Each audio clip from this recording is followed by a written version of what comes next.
Deep in the beautiful Surrey countryside, once the refuge to sheep stealers, smugglers and poachers, is a gorgeous little village, so old that it appears in the Doomsday Book of 1086.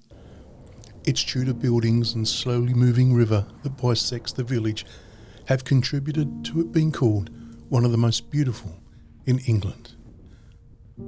But it also hides what some would consider a dark past.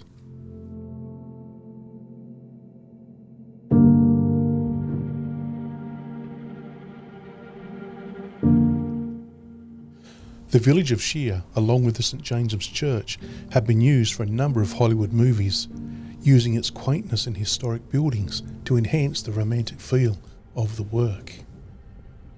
And it is along this meandering road through the village in the 1300s that a young girl named Christine Carpenter would have walked.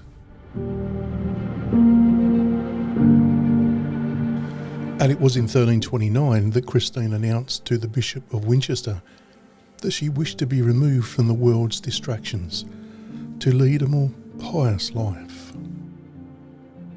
She became an anchoress.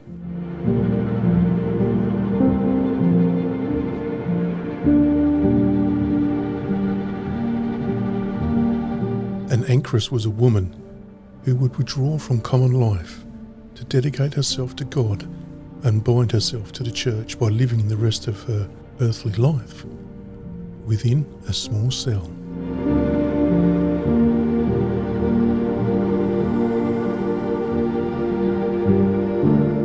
Christine's small cell was attached to the church and installed with a quadrifoil opening through which she would receive food and a squint window into the church that allowed her to participate in services.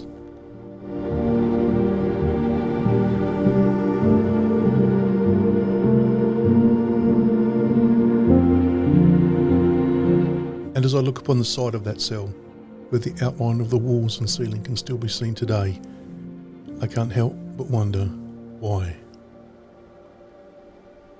Because all must have not been well with Christine, for she escaped her cell some 3 years later, attempting to rejoin society, for which she was punished. One can only surmise that she must have been under great distress, and were her screams of distress heard by those attending services in the church?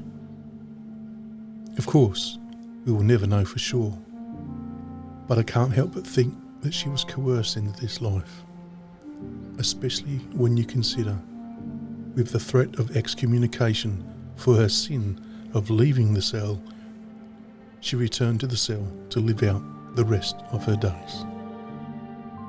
As I reflect on Christine and what her life would have been like, how she wanted to be out of the cell, and how the patriarchy of the day coerced her to return, I think about my own behaviour and how it's important to recognise that patriarchy is real, and it's within us all to work towards a more equal existence.